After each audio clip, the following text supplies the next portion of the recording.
സമാനമായ രീതിയിൽ മുന്നോട്ട് പോകുവാൻ കഴിയാതെ ചില വാതിലുകൾ നിങ്ങളുടെ മുമ്പിൽ അടയപ്പെടുമ്പോൾ ഈ വാതിലുകളെ ഭേദിക്കാൻ കഴിവുള്ളവൻ നിങ്ങളുടെ മുന്നേ ഉണ്ട്. പലപ്പോഴും നിങ്ങൾ ചിന്തിക്കാറുണ്ട്, ഈ വാതിലിനെ ഞാൻ എങ്ങനെ തരണം ചെയ്യും, ഈ വാതിലിനെ ഞാൻ എങ്ങനെ മറികടക്കും. എന്നാൽ ഞാനൊരു പകൽ ഒരു സന്ദേശം പറയാം. അടയ്ക്കപ്പെട്ട വാതിലുകളും മുമ്പിൽ ഒഴുകുന്ന നദികളും തോടുകളും എല്ലാം നിന്റെ മുമ്പിൽ വഴി തുറക്കും.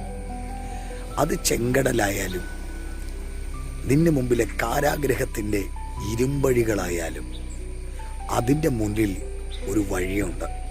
ആ വഴി തുറന്നിരിക്കും. നീ ഭയപ്പെടാതെ മുന്നോട്ട് പോകാൻ ഞാൻ തന്നെ വഴിയെന്ന് പറഞ്ഞവനെ അവൻ്റെ മുഖത്തേക്ക് നോക്ക്. അവൻ്റെ പേരാണ് യേശു കർത്താവ്. തീർച്ചയായും ഇരുമ്പ് അഴികൾ നിന്റെ മുമ്പിൽ അടയ്ക്കപ്പെട്ടാലും ചെങ്കടലിന് സമാനമായ അനുഭവങ്ങൾ നിങ്ങളുടെ മുന്നിൽ വന്നാലും പതറരുത്. നിങ്ങളുടെ കരത്തിൽ നാഥൻ പിടിച്ചിട്ടുണ്ട്. കാരണം അവൻ പറഞ്ഞു, മുൻപുള്ളവയെ നീ ഓർക്കേണ്ട, പണ്ടുള്ളവയെ നിരൂപിക്കേണ്ട. ഇതാ ഞാൻ പുതിയതൊന്ന് ചെയ്യുന്നു, അത് ഇപ്പോൾ ഉത്ഭവിക്കും. അതേ പ്രിയപ്പെട്ടവരെ, നിങ്ങളുടെ മുമ്പിൽ അടഞ്ഞെന്ന് തോന്നുന്ന വഴികൾ ആര് കൊട്ടിയടച്ചാലും നിങ്ങളുടെ വാഗ്ദത്തങ്ങളെ, നിങ്ങളുടെ പ്രവചനങ്ങളെ, ദൈവം നിങ്ങളോട് അരുളി ചെയ്ത വാഗ്ദത്തങ്ങളെ ആര് കെട്ടിയടച്ചാലും അവൻ തുറന്നിരിക്കും. കാരണം അവൻ തുറക്കുന്നവനാണ്, അവൻ അടയ്ക്കുന്നവനുമാണ്.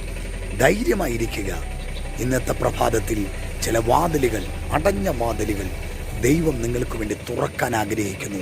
ഈ പ്രവചന ശബ്ദത്തെ ആമേൻ പറഞ്ഞ് സ്വീകരിക്കുക. God bless you.